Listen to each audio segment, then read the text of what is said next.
guys, Lee with LG Speed and Custom here. In this video, we are putting power brakes on Todd's 34 Ford pickup.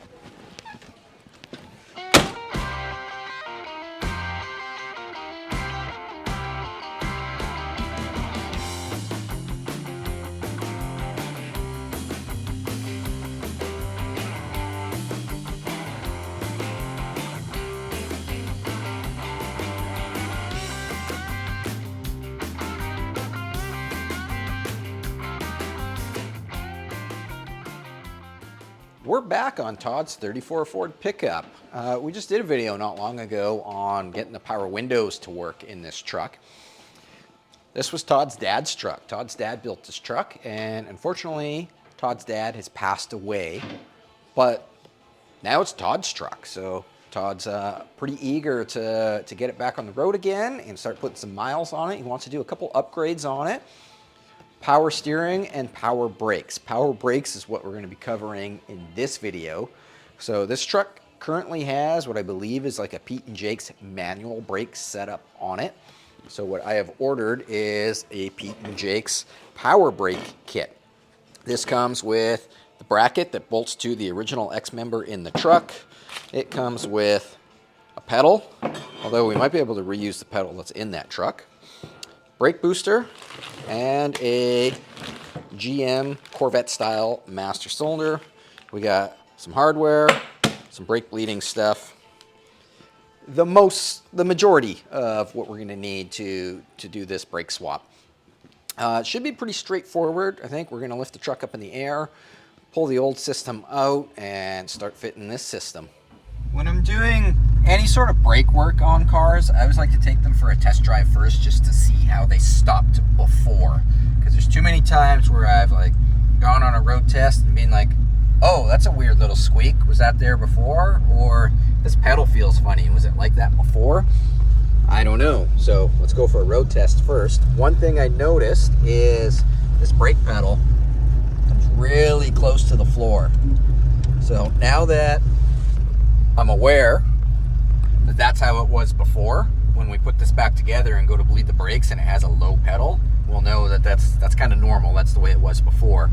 I think it's not so much that the pedal's low, it's this truck, the firewall has been moved back for engine clearance.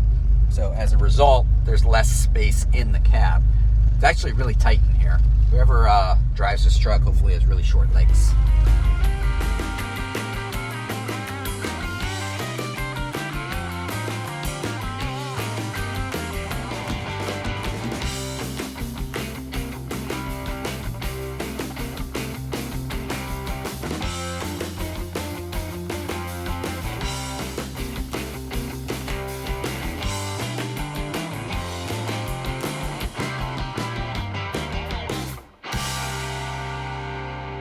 Underneath the truck, here we have the original, or not the original, but the current brake setup. This, like I said, I think is a Pete and Jake's. I don't know for sure because I didn't put it in and Todd's dad can't tell us, but it sure looks like a Pete and Jake's. It bolts to the original X member. This truck still has the original X member in it. It's actually still on the original frame and everything, which is really cool. I like that kind of stuff. So we're going to pull this out. On the other side here, we've got the brake pedal coming through. It's got some creative stuff going on here, but it seems to be like it works okay. So ideally, if we can make this pedal work on the original pedal assembly, or not the original pedal assembly, I don't know why I keep saying that, on the new pedal assembly. If we can put this pedal on the new setup, it would be great, because then we don't have to modify the pedal at all. Will it work? I don't know. We'll have to cross that bridge when we get there. We've got a couple brake lines here to undo. I don't know if you can see them. There we go. Brake lines are there. Probably we'll just undo them all the way back to here. This is the residual pressure valve, which is just a check valve for your brake system. You got to run these when your brakes, like the drums on this truck, for example, are higher than the master cylinder. So if it sits, all the brake fluid that's up in your wheel cylinders is going to backfeed into your master cylinder. These residual check valves, they prevent that. there's different pounds. This is a red one, which is a 10 pound, and that is for drum brakes. And if we follow this line somewhere, right up there on the brake light switch, we have a blue one, and the blue one is a 2 pound, which is for disc brakes. Let's grab some tools and blow this apart. Oh yeah, that came apart nice. That's good for considering how crusty this stuff looks. We live on Vancouver Island, so it's surrounded by ocean, which is why you end up with stuff like this. Can I get that by hand now? Oh, not quite, not quite. One brake line off.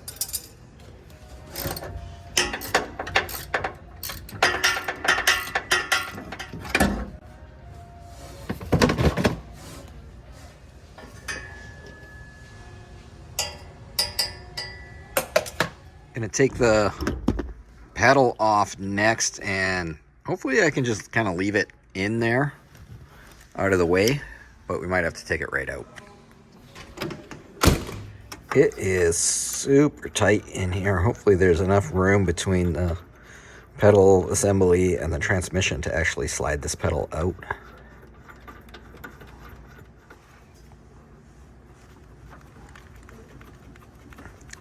If it'll even slide off. I might need a pry bar or something.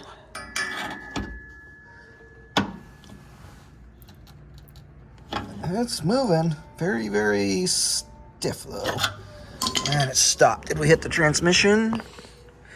No, we did not hit the transmission, but I think we are up against... Yeah, we're up against the side of the firewall there. This is supposed to be able to come apart right here, but it's been tack welded on the other side. I think rather than break the tack weld, I'd rather just leave that as is. If I take out the rest of these bolts here, let's go to the other side where you can see. If I take these bolts out, I can just pull this bracket off and leave the pedal in there.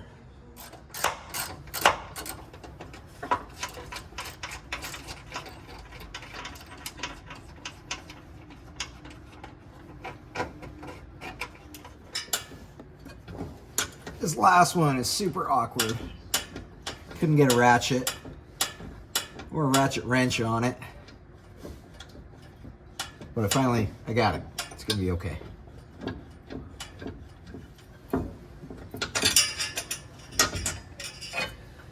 All right, well, the pedal come off. Brackets loose. Pry bar.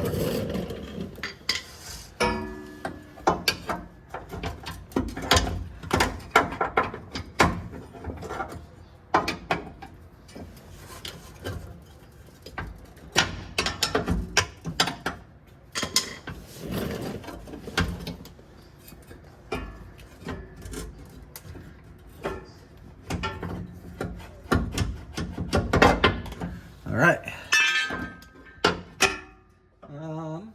Now hopefully that pedal doesn't get in our way when we go to fit the new stuff, which we're gonna do right now.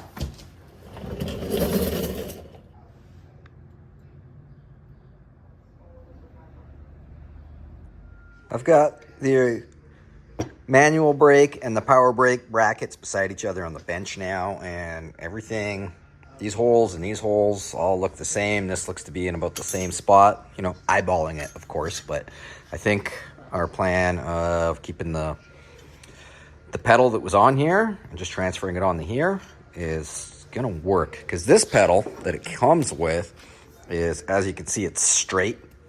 It is one piece, not two pieces.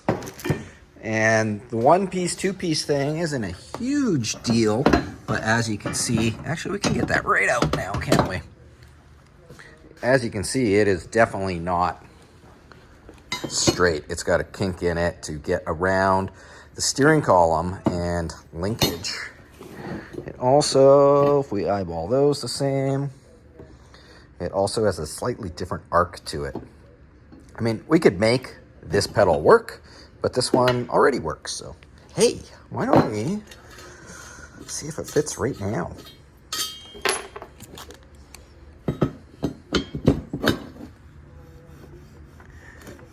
that's gonna be great. It'll work. All right, I got new hardware. I put the pedal kind of back in here. Let's see if we can test fit this and mock it up.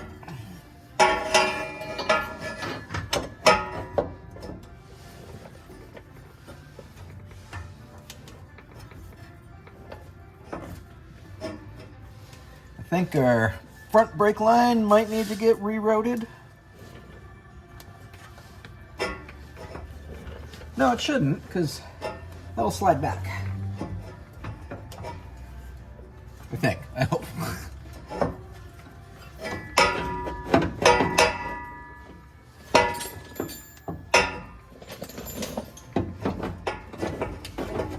Right in the eye.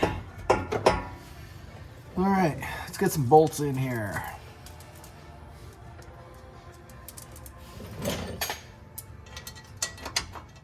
All right, ran into first problem is this big booster area right here is hitting the exhaust. So we got two options. One, we can just modify the exhaust, or I might take it back out, fit the booster up here, and we might be able to just notch this corner out because our inside bracket ends right there where the weld ends. So yeah, we probably can just get rid of that, I think.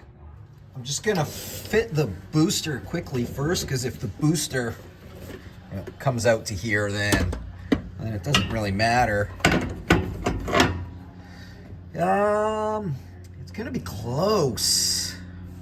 I think we should probably just modify the exhaust anyways, because we don't want this getting too close. Yeah, because this needs to drop down a bunch, so we'll just hack the exhaust apart. It's fine. That's why they make it out of metal, so you can weld it back together. Got the Sawzall out, ready to chop some exhaust. I was debating whether I cut it right here at the muffler and then just completely unbolt this header flange and just take this pipe right out, put the exhaust in, and then just build a whole new pipe. But I don't have an exhaust bender, so that gets a bit complicated. So what I think I might do is I'll just cut it where it's gonna be.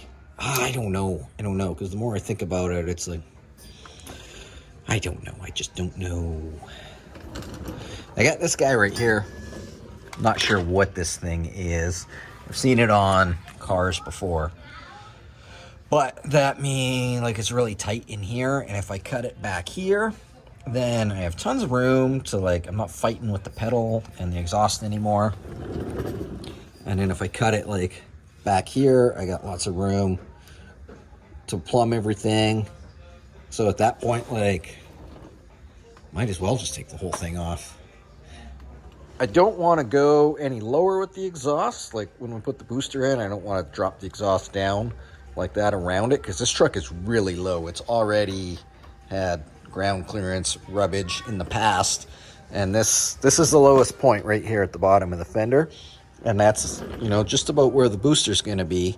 So if we drop the pipe down, that pipe is going to rub. So we'll probably end up having to come across this way. Hopefully there's enough room to snake through there.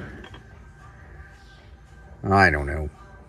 Okay, I'm just going to cut it out where I need it out of the way, and then we'll worry about it later.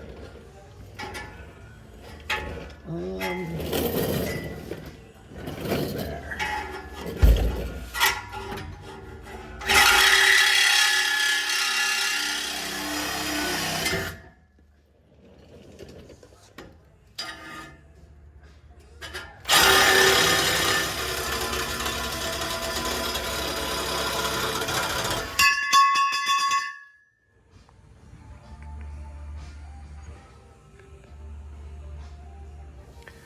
So with the exhaust out of the way, this bracket fits, but the brake pedal does not fit. It's really close though. I just have to notch this little bit out here. This fits through the frame, but then when you add the thickness of the pedal on, that won't fit through there. So That'll be easy. We'll do that tomorrow morning though, because it's quitting time. All right, let's start off this Tuesday morning by getting some metal shavings in the hair.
Well, it's bolted in there. The booster fits good. It's not tight or anything yet. None of this stuff is tight yet, but the booster fits and the bracket fits. The pedal, not awesome. We've got on the top here, it is too close. It's not centered in the hole. So the pedal needs to like come over this way a bit. Also, down here, these guys don't line up. Again, the pedal needs to come this way a bit. And I've checked with the other pedal, and it's not that this pedal's not compatible. The other one, the spacing is exactly the same. So what I'm going to do is, my first thought was like, oh, where it's kinked here, we'll just kink it over a little bit more. But then I thought, if I shave, I don't know if you can see it in there, if I shave that end down on the pedal, that will shimmy it over a bit, which will give us our clearance up top and also get this closer. It won't be close enough, but we can put a spacer in there that it'll be okay. So I guess we'll pull the pedal back out again. And actually, before I do that, I'll take a measurement off of here, almost basically like the thickness of this. I don't know if that's 1/4 inch. If we take a 1/4 inch off the end of that, that should center this here and get us a 1/4 inch closer to the booster bung or heim joint. The pedal is out and I have marked off a 1/4 inch. So we'll cut that off. We're gonna have to make a 1/4 inch spacer to go on this side. We can do that on the plasma table though, but we'll cut that off first and make sure that it's gonna fit and then worry about this end.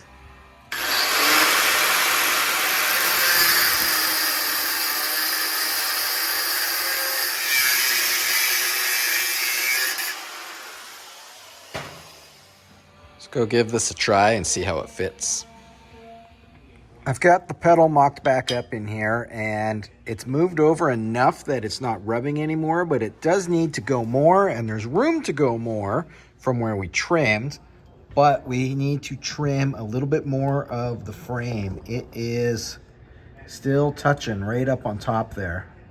So I've marked it out with a grease pencil. You can probably see it better on the back side here. Maybe not, way up in there.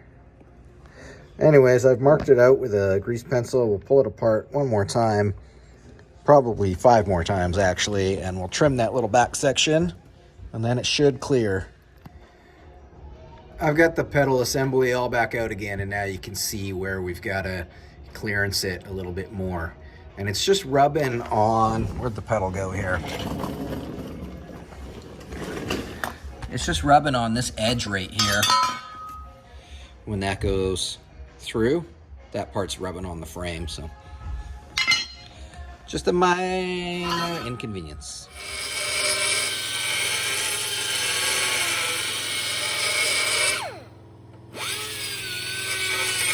Okay, we're all back together again, and our pedal, it's got good clearance now. Look at that. Boom. All right, let's make a spacer for the outside to compensate for the 1/4 inch that we cut off, and then I think the fabrication part of this should be done. So because these pedals are the same, we can get our measurements off of here. We need 1.25 inches outside diameter and a 7/8 inside diameter, 1/4 inch thick. 1.25 inch outside diameter and 7/8 inside diameter by 1/4 inch thick. Whoops, something's weird there. I think I forgot the decimal point. Undo. Where'd our ring go here? Extrude 0.25. There we go. That's better. Let's cut that out.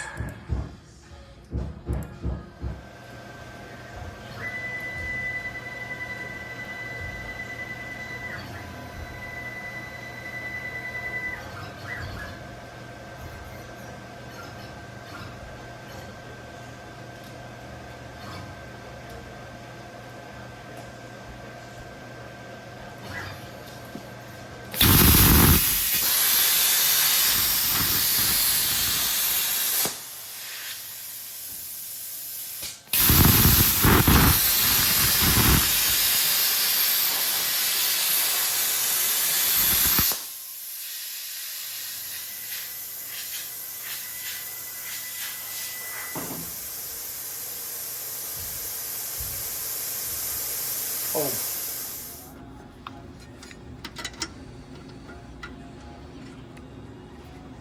Perfect. I've just thrown the booster back in just to double check that it still fits, and I've taken a quick little measurement off of where our pedal and the heim joint for our push rod match or meet up, and we need, like, I don't know, it's about 9/16. We'll make it a half inch spacer in between here. So I think I'll do that first while it's all together, and then I want to take this all apart again so that I can powder coat this blue, and we'll powder coat that little spacer ring we just made, and we might as well powder coat the spacer that we're making for this as well. So we'll do it all at once. I just made a quick spacer out of a piece of tubing. Actually, it was a spacer from something a little bit bigger that I just cut down. Let's test fit it. It's close, it's really close, but we gotta whittle a little more away here. I think I'll probably just follow this edge down and just take that, like, little corner out. It just needs room for the bolt head to pass through. There we go, we're all bolted up. Got a 3/8 grade 8 bolt with a nylock on there, and it works. Oh, it got stiff. It's building pressure already. We don't even have a master cylinder on it.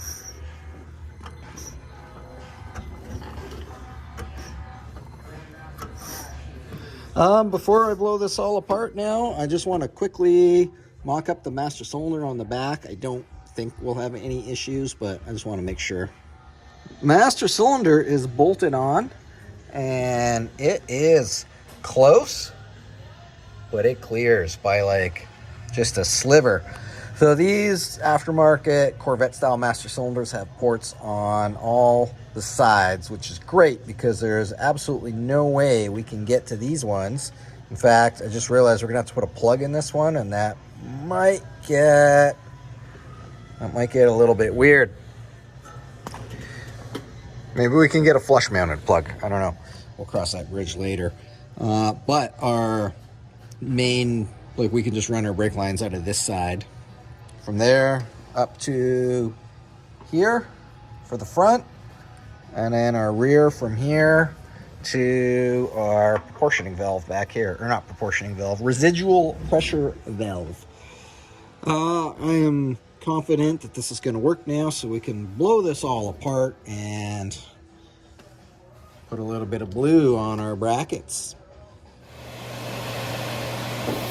Okay, I've only got one shade of blue. I think it's pretty close, but I don't know for sure. It'll have to do, because it's all I got.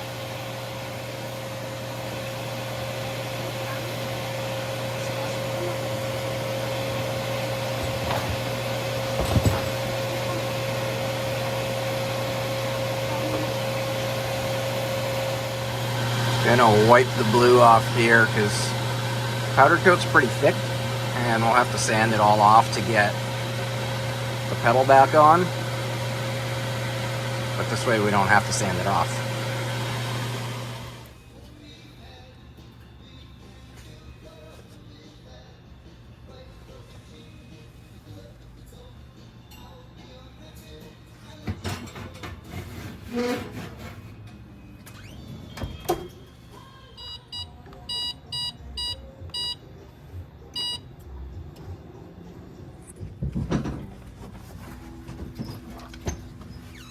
Oh yeah, look at that. Woo. Very warm. Okay, we'll let that cool down. No, that's actually not a bad match. It's a little dark, but for going under the frame, I think it's close enough. It's better. The other alternative was just black, and it's closer than black. One thing I really like about powder coating is once it's cooled down to the touch, you can bolt it back on, it's done. It's not like paint where you gotta let it sit and cure, dry overnight or whatever. This was in the oven like 10 minutes ago. Pedal assembly is all bolted back in.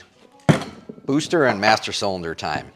So on a manual brake master cylinder, your push rod just goes in there, that's it. On power brakes, you got this little slug, and it just slides in there like that and just kind of takes up the depth in there so that you don't have a really long push rod on your booster. The booster for a push rod just has this little nubbin. This little nubbin's adjustable. You can thread this in and out. Before I put this together, I want to measure how far in this little nubbin is and then compare it with how far in this goes. Because what sometimes happens is if this little nubbin is too far out and it's always putting a tiny little bit of pressure on here, what happens if you got too much pressure on there, the same thing happens with manual brakes if your push rod is a little bit too long, is every time you step on the brakes, take your foot off the brakes, if your push rod or this little nubbin's a little bit too long, this piston doesn't come all the way back. And what happens is it just holds a little bit of brake pressure. And then as you step on your brakes a few times, maybe drive like 10, 15 minutes or so, that pressure keeps gradually building up and eventually it will slowly lock your brakes up. Had it happen lots. You get brakes are done, call the customer, hey, come pick up your car. Then they call me 15 minutes later, they're down the street at the mall and their brakes are locked up and smoking because the push rod was a little bit too long. I already know that this one's a little bit too long because when I do a quick mock-up here, I don't know if it'll show it on video or not, but you can see that it's bottoming out on the push rod before the flange of the master cylinder is bottoming out on the booster. So I've drawn a little diagram here. Here we've got our level plane or our baseline. This is our master cylinder, and our master cylinder has the slug that points out. So we want to measure from our baseline to the slug. Then on our booster, this is the booster, if you couldn't tell from my rad drawing, following the same straight edge again, the center line, we need to measure from the little nubbin to here. And I'd I don't know, usually I try to do a 1/16 to an 1/8 inch play in there, just so that it's got quite a bit of wiggle room. Let's get this measurement first. Okay, we're gonna take our master cylinder. We got the slug in there. We're gonna lay a straight edge across the top here. Take some calipers, some veneer calipers. Remember to turn them on. And measure down to the center of our plug. We are then gonna zero that out. With our zeroed out measurement, let's go down here to the side now, and we're going to measure from our straight edge that's still on the same spot down to the flange that bolts to the booster. And that is 0.26. So we'll write down from this surface here to here is 0.26, which is just a smidget over a quarter inch. Quarter inch is 0.25. Now we're going to get this measurement.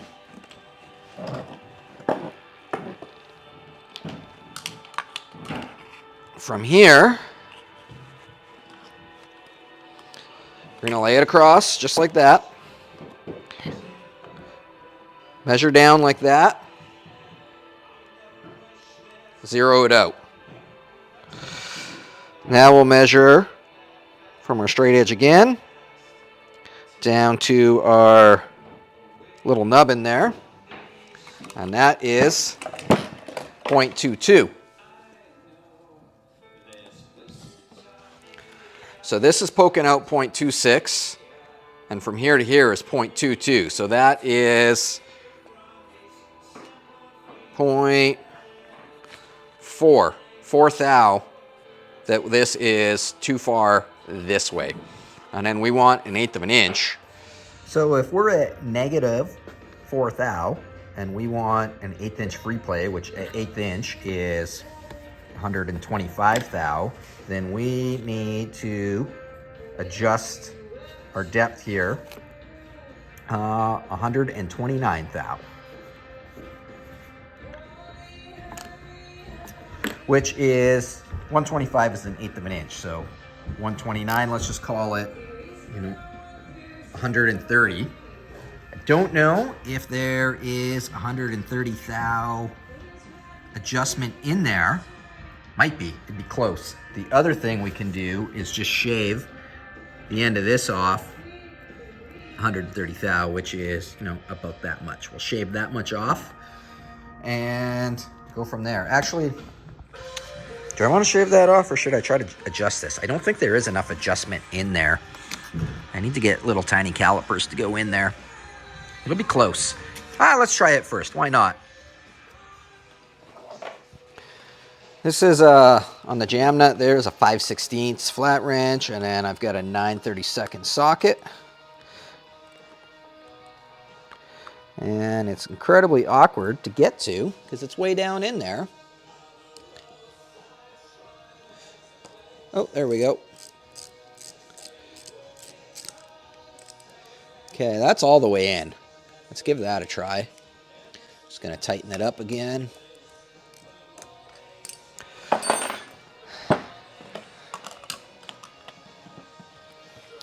Calipers. Okay, let's measure down to there. Zero that out.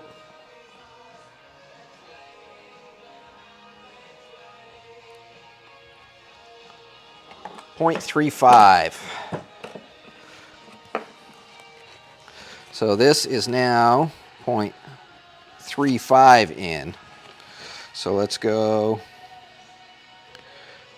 0.35 minus 0.25 is, 10. So that'd be like 100 thou.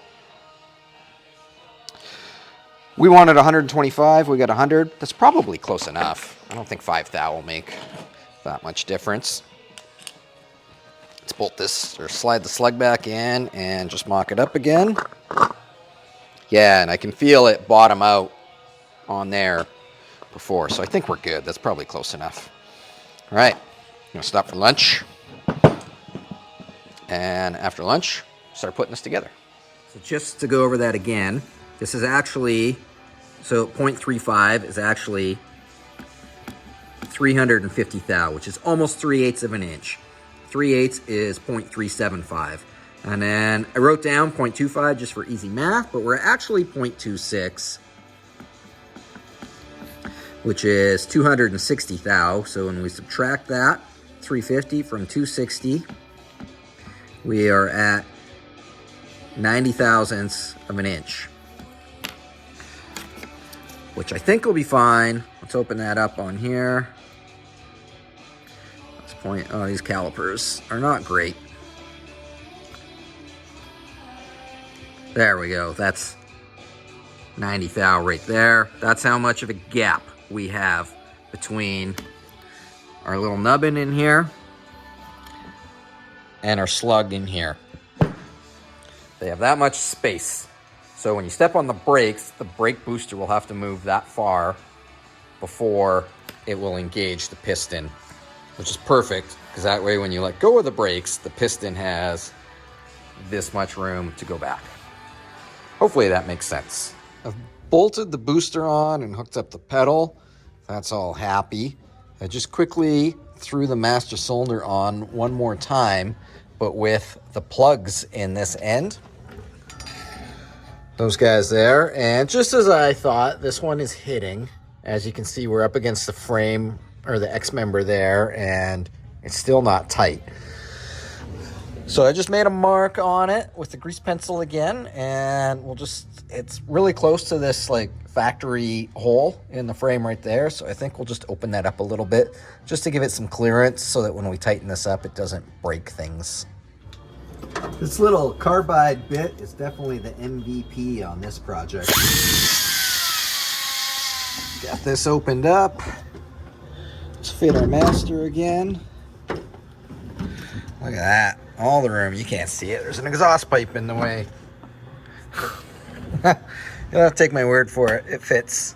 We got all the clearance. All the clearance in the world. We got to bench bleed this master cylinder, and then we'll put it on. Okay, we're going to bench bleed this thing. I have put the two plugs in, the one side that we're not going to be using. And then on the other side, I've got two brake lines plumbed in there, and they just loop back into here. Why do you have to bench bleed? It's a great question. I have no idea why. But I do know what happens if you don't. Well, I know why. It's because you got to get the air out of the master cylinder, but I don't know what bench bleeding does that's different than from just like normal bleeding. But what I do know is if you don't bench bleed, you will have a spongy pedal. So it's pretty simple. We'll just put those lines in like that. We're going to fill up the reservoirs with fluid over the end of the lines, like so they're submerged. And take a blunt object. I'm just going to use this punch and just kind of slowly stroke the piston until it bottoms out. And you see those bubbles coming out? You're just going to keep doing that until it stops bubbling. Bubble, bubble, bubble, bubble. Bubble bath. And once all the bubbles are gone, then you're good to go. You're good to bolt this thing on, run your brake lines, and bleed the brakes. I think we're pretty much good. Just going to give this master cylinder a quick coat with this header paint. The reason I'm using header paint is because it's cast iron gray and it looks the same as this. I don't know why I always paint master cylinders, because as soon as you spill brake fluid when you're filling it up, it eats the paint off it anyways, but it makes me feel better. I hate seeing rusty master cylinders. It's like a pet peeve. Once this is dry, then we'll bolt it back in, make some brake lines. Master cylinder is bolted back in. I'm just bending up some brake line now. I like to use copper nickel brake line because it looks really cool and it's also really easy to bend and work with. Brake lines are all finished up. So if you're ever curious which goes to the front and which goes to the rear, whatever direction the push rod is going in, whatever port is closest to the front of the push rod, where the push rod goes in, goes to the front. So that as the piston is pumping, it pushes to the front first and then the rear. We've got our rear line, snakes through here, comes up through the X member and hooks up to the original residual pressure valve. That's a 10-pound one for the drum brakes on the back. And then on the front here, we come off the front of the master cylinder and it hooks up to the 2-pound residual pressure valve for the disc brakes on the front. And then if you're wondering what that is the brake light switch. When pressure builds in this line, it activates the switch, which makes your brake lights come on. We're almost done the power brake swap. We still need to bleed the brakes, but I need an assistant to do that, and I'm by myself right now. And we still need to hook up the power booster, and we're going to use this for that. This is a Gates 27232, and this is just a power brake vacuum hose. Sounds pretty straightforward, right? On the booster, I'm sure you guys all know and have seen it already, there is this guy right here, this little barbed fitting. This is how the booster gets its vacuum. We're gonna take that hose and hook it up to there, and then nicely run it into the engine bay. And it goes in that port right there on the back of the carburetor. So we're gonna have to pull that plug out and put a 1/4 inch National Pipe Thread barbed fitting in there that this will fit onto, and then this just hooks into the other end of the booster.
All right, our brake booster hose is run. It was a little bit too short, so what I did was I cut it, and then I just put a little piece of hard line that was flared on both sides in between.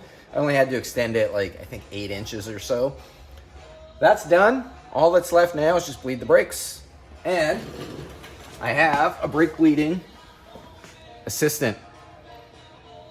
Lux and I just finished bleeding the brakes. There's a trap door from the old master cylinder in the floor that is, it's not quite above the master cylinder, but it was close enough that with a funnel, it was able to work. It worked good. So brakes are bled. I've got the pedal back together in here, and it feels really nice. We still have the low pedal, but it is the same as it was before. It's a little slow coming back. I might have to put a return spring on it. We'll try it first though. But it's about where it was. Sorry for the background noise. We got some construction going on. So just note how it's got just a little bit of pedal play in here. That's what you want. You don't want it to be solid, because that's how your brakes end up locking up like we were talking about before. So our power brake swap is pretty much done on this. Still got to figure out the exhaust. I don't know if I'm going to do the exhaust work myself or get my friend Tim McNeil to do it. It's a lot of work for her to load this thing up and take it all the way out to his shop just to get one quick little pipe bent up. But I don't have a tubing bender, so it might be easier actually to get him to do it. Test drive time? Not quite. And the only reason I don't want to take this for a test drive is because the next step on our work order for this truck is to put this power steering kit in. And the truck is already up in the air, and I don't want to take it down or drive it around the block and then bring it up and put it right back up in the air again. So what that means is we're going to end this video here. And if you're curious on the test drive on how the power brakes work, well, you're just going to have to wait until the power steering video comes out, which will probably be the next video, I think. So that's the next thing I'm going to be working on. So anyways, thanks everybody for watching. Make sure to leave me a comment on what you think of this project. Thanks to Todd for letting me work on his truck. This has been a fun project to work on. Dad built a really nice truck. It's pretty clean and tidy under there. He did a great job on it. Anyways, as always, exit through the gift shop, lgspeedcustom.com, to get yourself some LG Speed and Custom merch. I really appreciate the support. Every little bit helps. So, thanks for watching. We'll see you on the next video.